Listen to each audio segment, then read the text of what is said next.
ഇന്നും ഒരു വെള്ളിയാഴ്ചയായിരുന്നു. പള്ളി കഴിഞ്ഞ് വീട്ടിൽ കയറിയപ്പോൾ ലോകം നമ്മൾ പുതിയതായിട്ട് സെറ്റ് ചെയ്ത അക്വേറിയം ഇൻസ്പെക്ഷൻ നടത്തുന്നുണ്ട്. സംഭവം നമ്മൾ ഇതിനകത്ത് മീനുകളൊന്നും ഇട്ടിട്ടില്ല. ഒന്ന് പുറത്തു പോകാനായിട്ട് ഇറങ്ങിയതാണ്. 2 കച്ചറകളെ ഞാൻ കൂടെ എടുത്തിട്ടുണ്ട്. ഒന്ന് ഞാൻ കച്ചറ, ഒന്ന് നമ്മുടെ റൂമത്തെ കച്ചറ.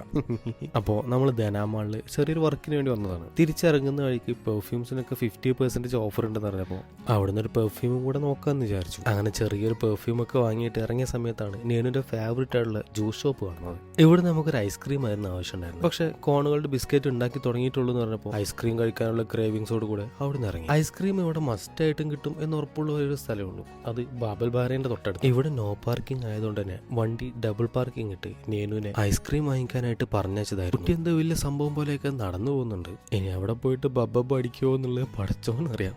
എന്തായാലും ഐസ്ക്രീം എടുത്തോണ്ട് മാസമായിട്ട് വരുന്നുണ്ട്. പക്ഷെ എന്തൊക്കെ പറഞ്ഞാലുണ്ടല്ലോ, ഐസ്ക്രീം കഴിച്ചു കഴിഞ്ഞിട്ട് അതിന്റെ ആ ബിസ്ക്കറ്റും കൂടെ കൂട്ടി കഴിക്കുമ്പോൾ കിട്ടുന്ന ഒരു സാറ്റിസ്ഫാക്ഷൻ ലെവൽ ഉണ്ടല്ലോ, അത് അടിപൊളിയാണ്. സംഭവം 3-4 ദിവസം കഴിഞ്ഞിട്ട് മീൻ ഇടാന്നൊക്കെ വിചാരിച്ചായിരുന്നു. പക്ഷെ എനിക്ക് അതിനകത്ത് മീൻ ഇടേണ്ട എന്തോ പോലെ തോന്നിക്കൊണ്ടിരിക്കുകയായിരുന്നു. ഞാൻ മീനുകൾ അതിലേക്ക് ഇട്ട്. മീൻ അതിനകത്തേക്ക് ഇടുന്നത് ലോകം അത്ര അങ്ങ് ഇഷ്ടമായിട്ടില്ലെന്ന് തോന്നുന്നു. കണ്ണും തുറപ്പിച്ച് നോക്കിക്കൊണ്ടിരിക്കുന്നുണ്ടായിരുന്നു. അതൊക്കെ കഴിഞ്ഞ് കുറെ കാലത്തിന് ശേഷം നമ്മൾ ഫുട്ബോൾ കളിക്കാനായിട്ട് ഇറങ്ങിയതാണ്. പ്രാക്ടീസിന്റെ നല്ല കുറവുണ്ട്. ഓടിയിട്ട് പട്ടി കതക്കുന്ന പോലെ കതക്കുന്നുണ്ട്. കളിയിൽ 1-2 സേവും കാര്യങ്ങളൊക്കെ ഉണ്ടായിരുന്നെങ്കിലും കൂടുതലും മണ്ടത്തരങ്ങളും ബ്ലണ്ടേഴ്സും ഒക്കെ. ഫുഡ് വ്ലോഗ് ചെയ്യുന്നതിന്റെ ദോഷവശങ്ങൾ ഇപ്പോഴാണ് എനിക്ക് മനസ്സിലായി തുടങ്ങിയത്.